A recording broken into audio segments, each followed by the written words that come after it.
Hello everyone. Hello everyone.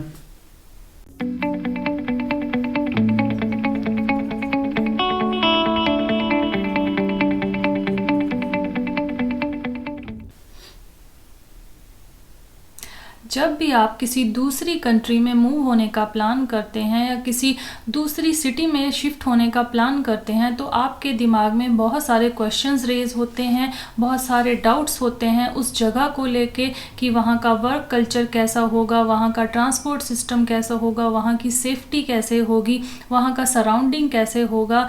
So friends, ये सब चीज़ें जो डिफ़ाइन करती हैं, ये डिफ़ाइन करती हैं आपकी क्वालिटी ऑफ लाइफ को। सो जो आज का हमारा ब्लॉग है वो है quality of life in Germany. So नमस्कार दोस्तों, स्वागत करते हैं हम आपका अपने YouTube channel My Tiny Space में।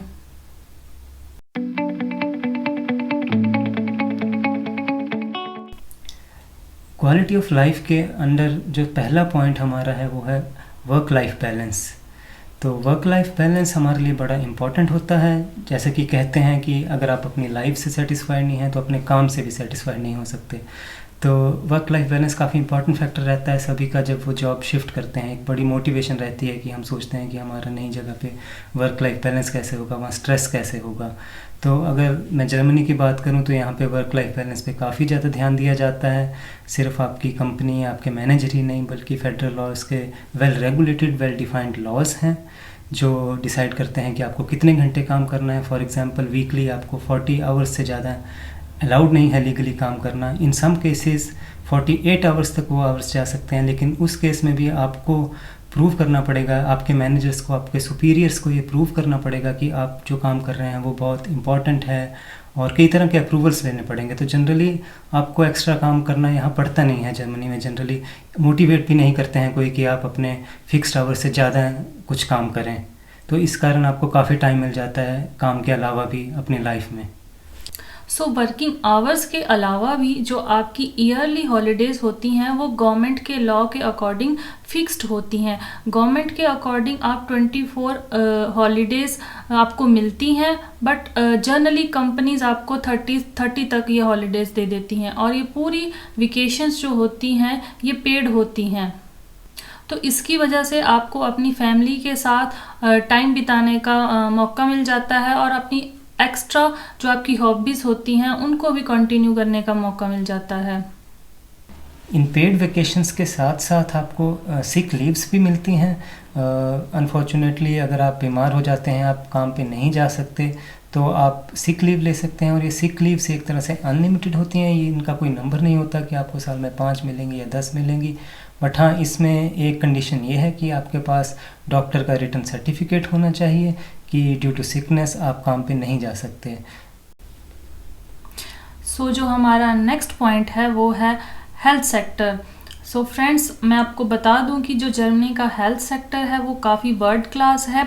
हमने पिछले वीडियो में आपको बताया था कि पर मंथ आपकी सैलरी में से कुछ अमाउंट कटता है हेल्थ इंश्योरेंस के नाम से। सो जो आपकी जितने भी चेकअप्स होते हैं, मेडिसिन्स होती हैं, जितने भी आपके इलाज होता है वो इसी इंश्योरेंस के अंडर आता है। आपको एक्स्ट्रा पे करने की ज़रूरत बिल्कुल भी नहीं होती है। सो इसके अलावा भी आपको उन चीज़ों की टेंशन लेने की ज़रूरत नहीं होती, जैसे कि टचवुड किसी की सर्जरी करनी हो या आपकी वाइफ की डिलीवरी हो और आपको दिमाग में ये नहीं ध्यान में रखना पड़ता कि मुझे इतना अमाउंट ऑफ कैश पहले जोड़ना पड़ेगा तब मैं हॉस्पिटल जाऊंगा। सो इस तरह की टेंशन्स यहाँ बिल्कुल भी नहीं है, बिकॉज जो आपकी हेल्थ इंश्योरेंस है वो आपका सब कवर कर देती है। ऑलमोस्ट 80% आपके एक्सपेंसेस जो हैं वो कवर कर देती है। इसके अलावा भी जो यहाँ के हॉस्पिटल्स की मेडिकल फैसिलिटीज़ हैं, यहाँ के जो इक्विपमेंट्स हैं, टूल्स हैं, मशीन्स हैं, वो काफ़ी एडवांस्ड हैं, काफ़ी अपडेटेड हैं। सो मैं ये कहना चाहती हूँ कि जर्मनी की जो हेल्थ सेक्टर है वो काफ़ी अच्छा है। तो जर्मनी का हेल्थ सेक्टर काफ़ी स्ट्रॉन्ग है, काफ़ी फेमस है। बट हाँ, यहाँ एक छोटी सी प्री एडवाइस या वार्निंग कुछ भी समझ सकते हैं, वो ये है कि यहाँ काफ़ी अपॉइंटमेंट बेस्ड सिस्टम चलता है। तो आप किसी डॉक्टर के पास विदाउट अपॉइंटमेंट जनरली नहीं जा सकते। बट हाँ, अगर आपको इमरजेंसी हो तो आप हर हॉस्पिटल में नॉर्मली हर हॉस्पिटल में एक इमरजेंसी सेक्शन होता है, आप वहाँ जा सकते हैं। और हर सिटी में कुछ डॉक्टर्स ऐसे होते हैं जो विदाउट अपॉइंटमेंट भी देखते हैं, बट वो आपको इस चीज़ की नॉलेज तब होती है जब आप एक तरह से जर्मनी में आ जाते हैं। जो हमारा नेक्स्ट फैक्टर है वो है सेफ्टी एंड सिक्योरिटी। मैं आपको बता दूं कि जर्मनी का जो क्राइम रेट है वो काफ़ी हद तक कम है। जर्मनी में जो सिटीज़ हैं वो काफ़ी सेफ़ हैं। मैं भी पर्सनली जब बाहर जाती हूँ तो कभी भी अनसेफ फील नहीं करती हूँ, मुझे काफ़ी हद तक सेफ़ फील होता है। इसके अलावा भी कभी आपको ऐसा फील नहीं होगा कि मुझे किसी तरह का रेसिज्म मिला है या डिस्क्रिमिनेशन मिला है या आपके साथ किसी तरह की पार्शलिटी हुई है, चाहे वो ऑफिस हो या पर्सनल लाइफ। सो आपको इस तरह का रेसिज्म या बुलिंग नहीं मिलेगी जर्मनी में। अगर आप न्यूज़ में देखें तो डेफिनेटली आपको कहीं ना कहीं थोड़े बहुत छिटपुट इंसिडेंट मिल जाएंगे, बट वो मैं बोलूँगा कि एक तरह से काफ़ी रेयर इंसिडेंट होते हैं। वो आपको इंडिया में भी मिल जाते हैं, अपनी कंट्री में भी अपनी कंट्री में, अपनी कल्चर में भी आपको कहीं ना कहीं मिल जाएंगे। बट उस हिसाब से हम ओवरऑल देखें तो जर्मनी में कई तरह के, कई कंट्रीज़ के, कई कल्चर के लोग रहते हैं और मोस्टली सारे लोग सेटिस्फाइड हैं। सब ने बहुत ही कम इंसिडेंट्स ऐसे देखे गए हैं कि रेसिज्म के और डिस्क्रिमिनेशन के। और जर्मनी जो है वो काफ़ी वेलकमिंग है फॉरेनर्स के लिए। सो इस तरह का कोई इशू जर्मनी में बहुत कम होता है। अब बात करते हैं ट्रांसपोर्ट की। ट्रांसपोर्ट भी एक बड़ा इंपॉर्टेंट फैक्टर होता है। तो जर्मनी का जो ट्रांसपोर्ट है, स्पेशली पब्लिक ट्रांसपोर्ट, वो वर्ल्ड क्लास है। यहाँ पे कनेक्टिविटी बहुत अच्छी है, स्पेशली विद इन सिटी। यहाँ पे हर स्ट्रीट, हर एरिया तक ट्रैम्स या बसेस पहुँचाई गई हैं। और सिर्फ कनेक्टिविटी ही नहीं है, जो पंक्चुअलिटी भी है ट्रेन्स की, ट्रैम्स की, वो काफ़ी अच्छी है। और पर्सनली अगर मैं बताऊं तो हमें अभी तक गाड़ी लेने की ज़रूरत फील नहीं हुई, क्योंकि ऑलमोस्ट सारे areas by trains, by buses accessible हैं। तो आप कहीं भी जा सकते हैं। और इतना, क्योंकि ट्रेन्स काफ़ी रेगुलर रहती हैं, तो ऐसे आपको कभी रश का भी सामना नहीं करना पड़ेगा। तो काफ़ी एफिशिएंट और काफ़ी क्लीन सिस्टम बोलूँगा मैं ट्रांसपोर्ट का इधर।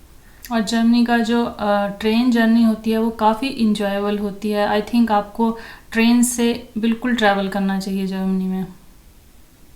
सो ये थे हमारे कुछ major factors quality of life को लेके। बट इसके अलावा भी कुछ और फैक्टर्स हैं जो अब हम डिस्कस करेंगे, जैसे कि एजुकेशंस को लेके। सो जो जर्मनी का एजुकेशन सिस्टम है वो भी ऑलमोस्ट हर बच्चे के लिए फ्री है। यहाँ बच्चों को फ्री एजुकेशंस दी जाती है टिल कॉलेज लेवल तक। सो यहाँ पेरेंट्स को बिल्कुल भी टेंशन लेने की ज़रूरत नहीं होती कि मुझे बच्चों के लिए इतना अमाउंट ऑफ मनी सेव करना पड़ेगा।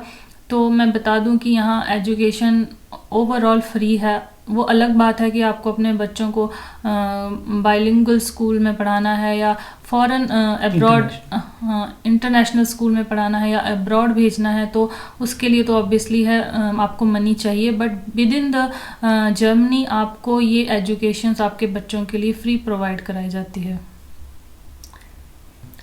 एक और इम्पॉर्टेंट फैक्टर होता है वो है नेचर एंड एनवायरनमेंट। तो जर्मनी का जो एनवायरनमेंट और सराउंडिंग्स आप देखें तो आपको काफ़ी क्लीनलीनेस नज़र आएगी। हवा काफ़ी साफ़ लगेगी, स्पेशली अगर आप किसी पोल्यूटेड या किसी ऐसी सिटी से आते हैं तो आपको काफ़ी ज़्यादा फ़र्क दिखेगा इधर। तो और स्काई काफ़ी क्लीन दिखता है यहाँ गर्मियों में, काफ़ी जैसे ब्लू स्काई जिसे बोलते हैं वो दिखता है। तो और धूप काफ़ी खिली हुई लगती है। तो काफ़ी मैं बोलूँगा उसका भी काफ़ी एक इफ़ेक्ट पड़ता है आपकी क्वालिटी ऑफ लाइफ में। तो वो आपको यहाँ पे जर्मनी में काफ़ी बेटर मिलेगा। और भी कुछ नॉर्मल फैक्टर्स होते हैं जैसे इलेक्ट्रिसिटी, वाटर, आपके रोड्स। तो मैं बता दूं कि जर्मनी के ये सब चीज़ें काफ़ी वर्ल्ड क्लास हैं। यहाँ का जो टैप वाटर है वो काफ़ी प्योर माना जाता है एज़ कम्पेयर टू आपके मिनरल वाटर और फिल्टर वाटर को लेके। सो मैं कहूँगी कि यहाँ का टैप वाटर काफ़ी हद तक प्योर होता है। और इलेक्ट्रिसिटी का सिस्टम भी यहाँ काफ़ी स्ट्रॉन्ग है। हमने आज तक यहाँ पे इलेक्ट्रिसिटी कट होते हुए नहीं देखा। कोई ऐसी स्ट्राइक भी नहीं हुई कभी कि जिससे आपको इलेक्ट्रिसिटी कट को फेस करना पड़े, आपके घर पे बिजली नहीं आ रही।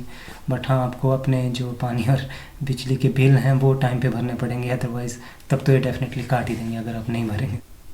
सो ये था आज का हमारा blog quality of life in Germany को लेके। आई होप आपको ये टॉपिक और ये ब्लॉग अच्छा लगा हो। अगर आपको ये ब्लॉग अच्छा लगा हो तो प्लीज़ हमारे चैनल को सब्सक्राइब कीजिएगा, लाइक कीजिएगा एंड बेल आइकन दबाइएगा। तो जैसे कि हमने मोस्टली सारी अच्छी ही बातें की क्वालिटी ऑफ लाइफ को लेके, बट कोई भी जैसे जर्मनी में भी कुछ कमियां हैं, यहाँ भी मैं नहीं बोलूँगा या हम नहीं बोलेंगे कि सब अच्छा ही है। तो कुछ चीज़ें ऐसी भी हैं जो आपको लगेगा कि बेटर हो सकती हैं। तो कोई भी देश एक्चुअली परफेक्ट नहीं होता, उसे परफेक्ट बनाना पड़ता है। ये मेरा नहीं है, ये रंग दे बसंती का है। तो इसी के साथ कट करते हैं। Bye bye.